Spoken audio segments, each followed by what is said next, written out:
Welcome back to Askewed Reviews.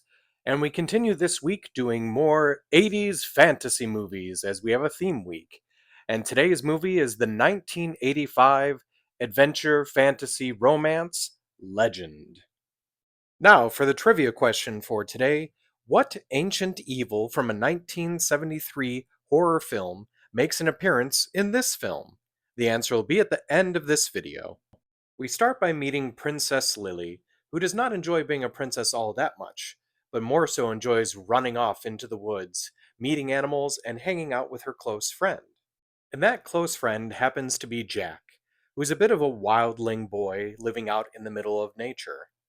Now, Jack and Lily are madly in love with each other. So much so that Jack is willing to break the rules and allow Lily to see the unicorns. Lily, who is overcome by delight, does not heed Jack's warning and goes out to interact directly with the unicorns. It's at this time that a band of goblins seize the opportunity to kill the unicorns. The goblins do manage to kill the stallion and steal its horn. They take it back to their leader, Darkness, who, once the unicorns are dead, will enact his nefarious plan. And while all of that is occurring, Jack runs into a band of Fey folk who are willing to aid him and help try to set things right. Unfortunately, while Jack and the Fey make their plans, Lily and the mare unicorn are also kidnapped and brought to Darkness. If Darkness is able to enact his plan, then the sun will never rise again, and darkness shall rule the world. Now, will Jack and his friends be able to save the world, Lily, and the last unicorn? Apparently, quite a bit of inspiration for this film came from the 1946 Beauty and the Beast, the Disney movies Snow White and the Seven Dwarfs, Fantasia, and Bambi, and apparently there's a lot of religious context as well, from things like Adam and Eve to The Inferno by Dante. Also, some very similar religious comparisons to the imagery used in the movie as well. When it comes to the film, there's two ways to watch it, either the theatrical version or the director's cut. And most people will say that the director's cut is the better option. Director Ridley Scott really does like that version much better, as he feels it delves much deeper into the impurities of humans and their sins. In the first draft of William Hortzberg's script, Lily actually was going to be turning into a clawed and furred beast that would be whipped and sexually seduced by the main antagonist, who in that version was known as Baron Coeur de Noir, or as we know him now, Darkness. The way that Tim Curry got the role of Darkness is Ridley Scott was quite impressed with his portrayal in the movie The Rocky Horror Picture Show. The way that Tim Curry was so grandiose and absolutely just demanded your attention, he felt was perfect for the character. Tim Curry would have to spend quite a few hours in the makeup chair, and every night he would have to spend an hour in the bath to get the glue to come off so he could remove the prosthetics from his face.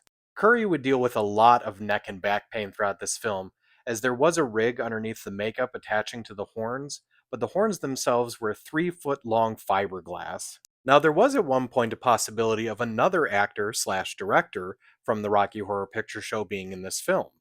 At one point, Ridley Scott was thinking Richard O'Brien might come on as Meg Mucklebones, but he ended up changing his mind, and Robert Picardo took over the role.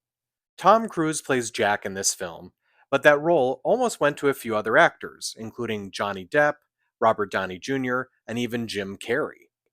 This was Mia Sara's first film. She didn't do much before this, and unfortunately, since this film, she has not had the type of career that Tom Cruise has. In fact, probably the only other thing of note that you really recognize her from is the character of Sloane in the movie Ferris Bueller's Day Off. In the film, Alice Playton plays Blix, and David Bennett plays Gump. What's interesting, though, is Alice is the one who does the voice in the US version for both characters, and in the German version, it's actually David who does the voice of both characters. They specifically tried to model the face of Blix, obviously other than the nose, after the rock star Keith Richards from the band The Rolling Stones. At one point, Ridley Scott wanted to bring in Mickey Rooney to play either of the characters of Brown Tom or Screwball. Unfortunately, though, he wanted everyone to seem much shorter than Tom Cruise, but Tom Cruise is 5'7" and Mickey Rooney is 5'2". As I have said in past videos, if you need a high fantasy soundtrack, look no further than the band Tangerine Dream, which once again, they kind of knocked it out of the park when it came to the music for this film. The sounds that the unicorns make might sound very familiar, as it's actually the sounds of humpback whales. Jack's armor in the film is actually entirely comprised of flattened and flipped around bottle caps. When it comes to this film, there are three very interesting rumors that are in no way, shape, or form actually true. But here they are anyway. The first one is that the sequence in Blade Runner where Deckard is having a dream and there's a unicorn running through the forest is actually some production that they were working on for Legend. However, even though Ridley Scott did both movies, he hadn't even started working on Legend until a few years after Blade Runner was done. Number two, and one of my favorites, there was a belief for some time that actor Frankie Muniz from the TV show Malcolm in the Middle was dealing with the same disease as Gary Coleman and was an actor who just didn't ever look like he aged, and the belief is that he played the character Gump in Legend. This is not true at all, as in fact Frankie Muniz does not have that disease, and the actor in the movie is David Bennett.